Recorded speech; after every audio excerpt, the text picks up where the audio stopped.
महाराष्ट्राच्या राजकारणात सध्या एक गोष्ट सर्वात जास्त चर्चेत आहे, ती म्हणजे फोडाफोडीचं राजकारण. पक्षांतर आणि बदलणारी राजकीय समीकरणं. कालपर्यंत एकमेकांविरोधात लढणारे नेते आज एकाच मंचावर दिसत आहेत. काही दिवसांपूर्वी ठाकरे गटाचे खासदार शिंदे गटात गेले आणि आता पुन्हा एकदा महाराष्ट्राच्या राजकारणात नव्या घडामोडींनी वेग घेतलाय. काही दिवसांपूर्वी चर्चा होती की शरद पवार यांचा राष्ट्रवादी काँग्रेस पक्ष काँग्रेसमध्ये विलीन होणार का.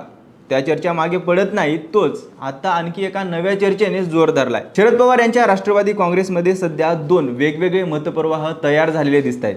एका गटाचं मत आहे की भाजप विरोधी भूमिका कायम ठेवायची असेल तर काँग्रेस सोबत अधिक जवळीक साधावी किंवा पक्षाचं विलिनीकरण करावं.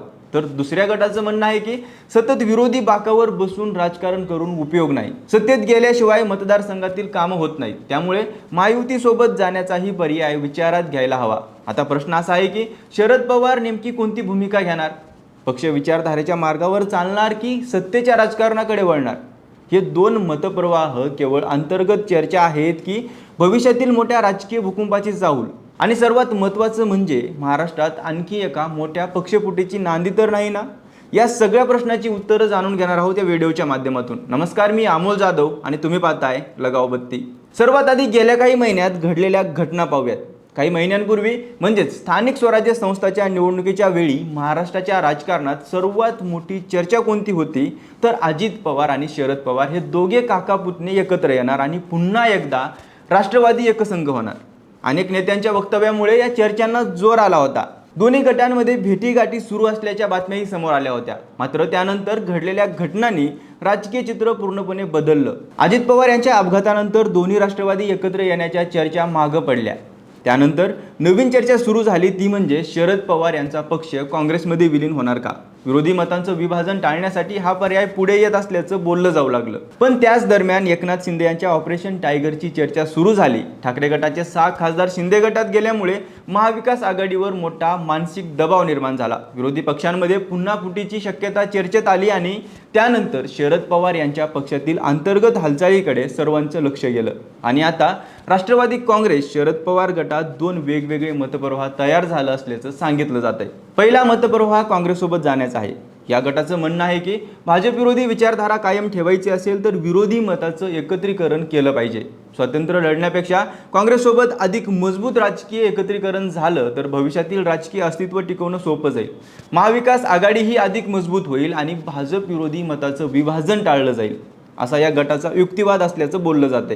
तर दुसरा मतप्रवाह पूर्णपणे वेगळा विचार मांडतोय. या गटाच्या मते सतत विरोधी बाकावर बसल्यामुळे मतदारसंघातील विकास कामावर परिणाम होतो. निधी मिळणं कठीण होतं, प्रशासनाकडून अपेक्षित सहकार्य मिळत नाही आणि कार्यकर्त्यांमध्ये नाराजी वाढते. त्यामुळे महायुती किंवा NDA सोबत जाण्याचा पर्याय गांभीर्याने विचारात घ्यायला हवा, अशी या गटाची भूमिका असल्याचं सांगितलं जाते. यामागे आणखी एक राजकीय गणित असल्याचं बोललं जातंय, ते म्हणजे अजित पवार यांनी सत्तेत जाण्याचा निर्णय घेतल्यानंतर त्यांच्या गटातील अनेक आमदारांना प्रशासकीय पातळीवर फायदा झाला.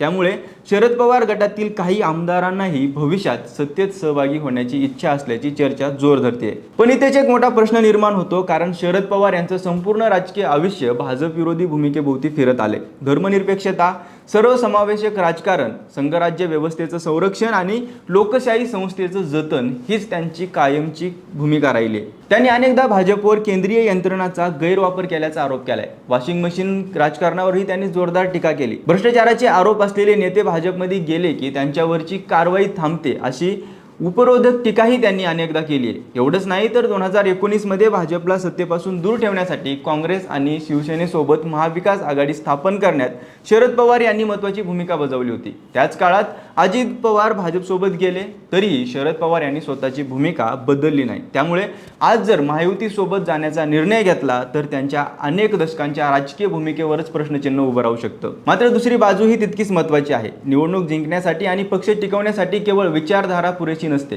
आमदार, खासदार आणि कार्यकर्ते टिकवणंही तितकंच महत्त्वाचं असतं. सत्तेपासून दीर्घकाळ दूर राहिल्यास अनेक नेते दुसरा राजकीय पर्याय शोधू लागतात. हा महाराष्ट्राच्या राजकारणाचा गेल्या काही वर्षाचा अनुभव आहे.